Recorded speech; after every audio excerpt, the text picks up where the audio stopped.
नमस्कार। भाग्योदय विचार प्रवाह श्रृंखला की 235वीं 235 कड़ी में आपका स्वागत है, अभिनंदन है, नमस्कार करता हूं। आज रविवार 24 नवंबर 2024, साप्ताहिक श्रृंखला यह भाग्योदय फाउंडेशन की 235 रविवार आज हो गए। शुभारंभ किया था अप्रैल 2020 में। अभिनंदन करता हूं। बहनों भाइयों, कल चुनावों के परिणाम आए।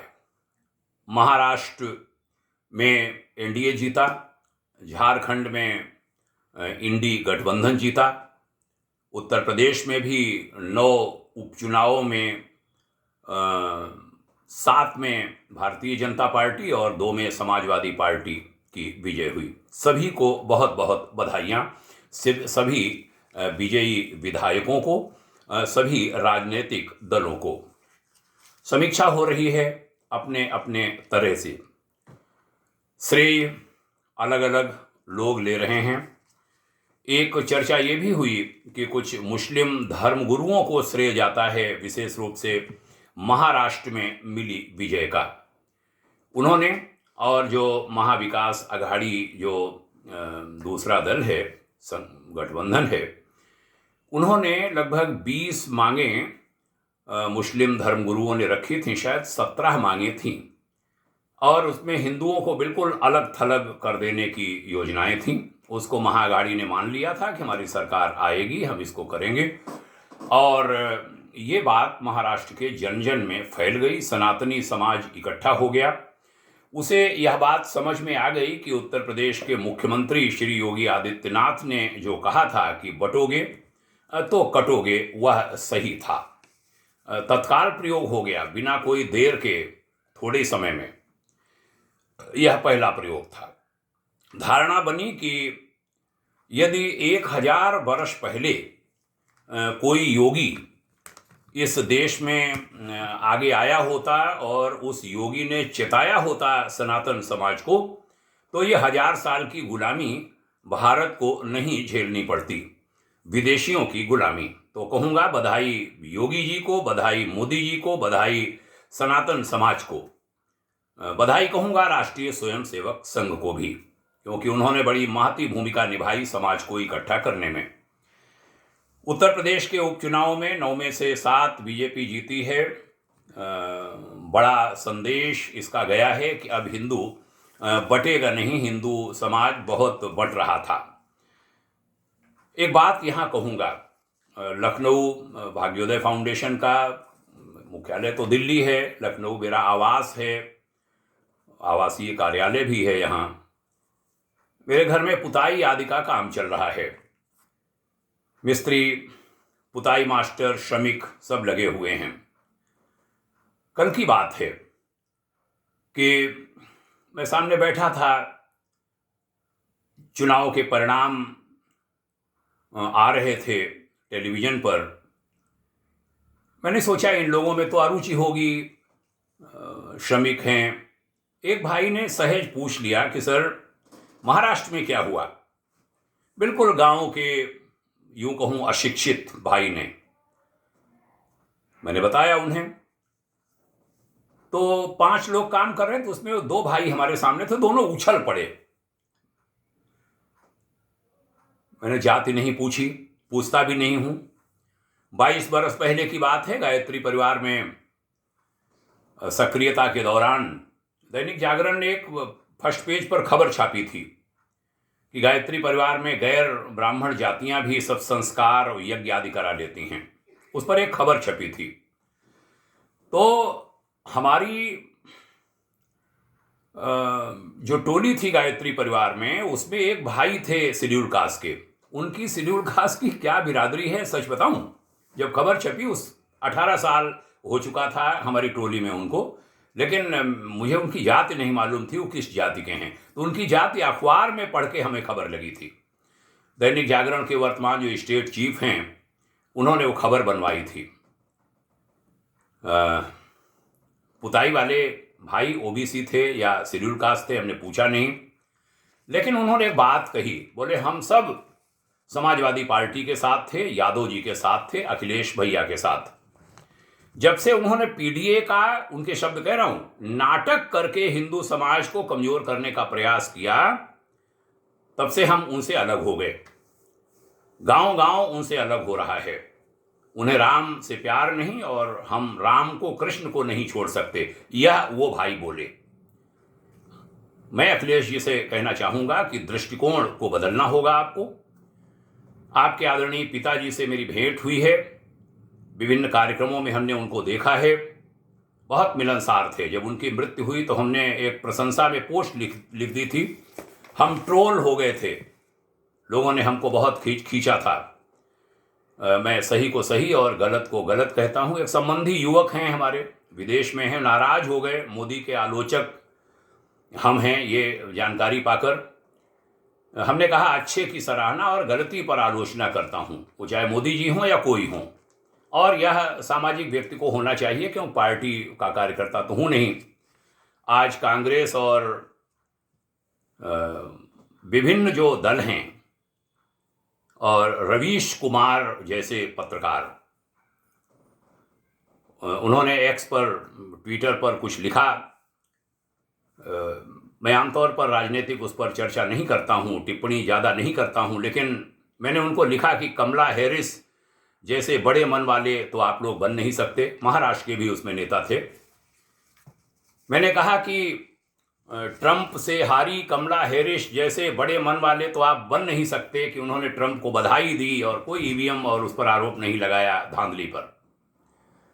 लेकिन इतना भी छोटे मत बनिए कि छोटा नाम का शब्द और ज़्यादा छोटा बनकर बौना बन जाए, अति बौना बन जाए। बहुत दुख हुआ, कल संध्या काल हमने देखा टेलीविजन पर लगातार वही चल रहा है, ईवीएम ईवीएम।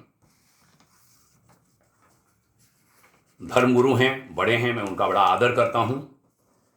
आदरणीय मौलाना डॉक्टर के.आर. सज्जाद नोमानी जी, मेरा मन नहीं था मैं नाम लूं इस तरीके से, लेकिन मैं बड़े आदर के साथ उनका नाम लेता हूं।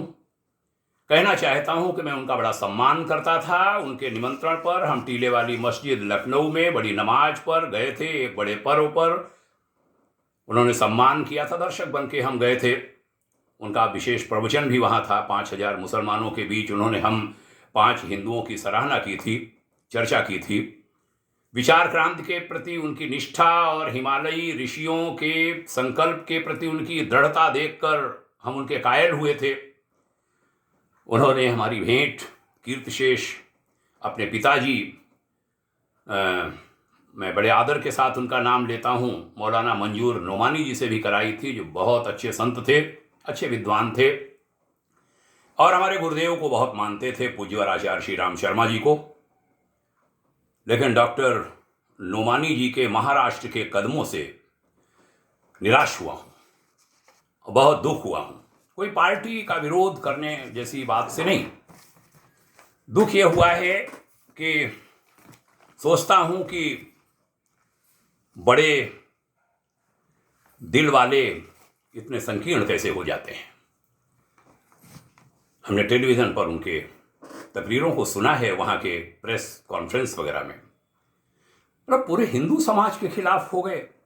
बहुत अच्छे धर्मगुरु थे, बिल्कुल बदल गए वह। मेरी आज धारणा बन गई कि हिंदू सबका हो सकता है, सबका होता है, लेकिन मुसलमान केवल मुसलमानों का होता है, वो सबका नहीं हो सकता है।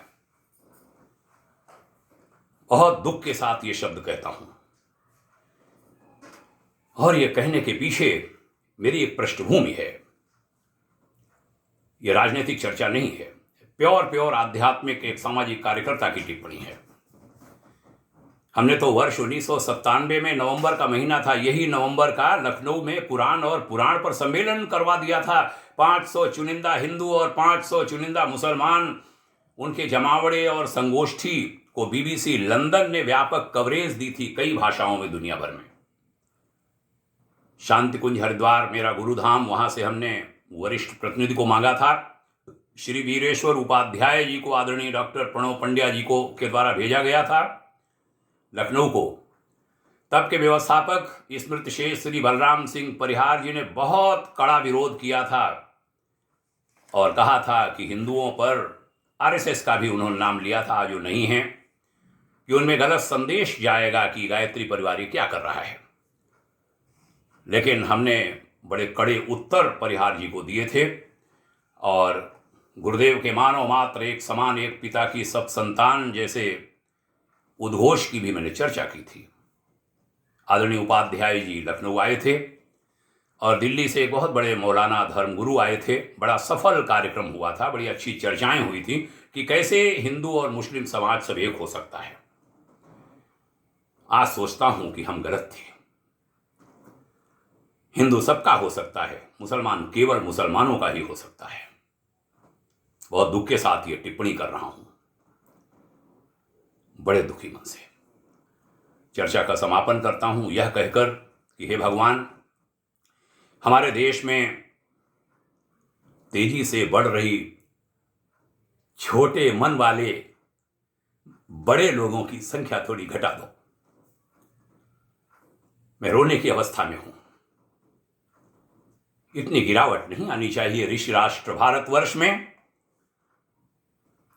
हमारे मार्गदर्शक पूज्य श्रेष्ठ आचार्य श्री के अनुसार हिमालय के सारे ऋषि मिलकर 21वीं सदी को उज्जवल भविष्य बनाने का संकल्प किए हुए हैं। और वो कैसी 21वीं सदी उज्जवल भविष्य होगी जहां इतना छोटापन लगातार आता जा रहा है। मैं पुनः अमेरिका की चर्चा करूंगा।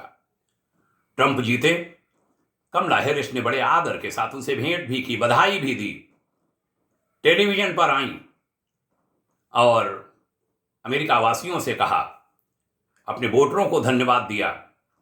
ट्रंप को जिताने के लिए जो उनके वोटर थे उनको भी धन्यवाद दिया। हमारे यहां छोटापन बढ़ रहा है। जहां जीत जाते हैं वहां ईवीएम सही, जहां हार जाते हैं वहां ईवीएम खराब। गलत है यह, गलत है यह, गलत है यह। दृष्टिकोण बदलिए, सभी जन बदलिए। भाई राहुल गांधी जी पर तो चर्चा ही नहीं करूंगा। दुख होता है, यही कहूंगा, दुख होता है। बड़े बनिए, रचनात्मक विचारों को लाइए। आपके पास रचनात्मक विचारों का अभाव हो, हम लोग दे सकते हैं। पार्टियों को, सभी पार्टियों को मजबूत होकर के आगे आने की आवश्यकता है।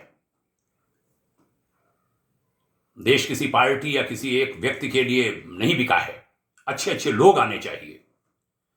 अच्छे संकेत मिल रहे हैं, सुगबुगाहट है कि बहुत अच्छे अच्छे लोग राजनीति में आ रहे हैं, दक्षिण से भी, उत्तर से भी, और वह संख्या लगातार बढ़ेगी।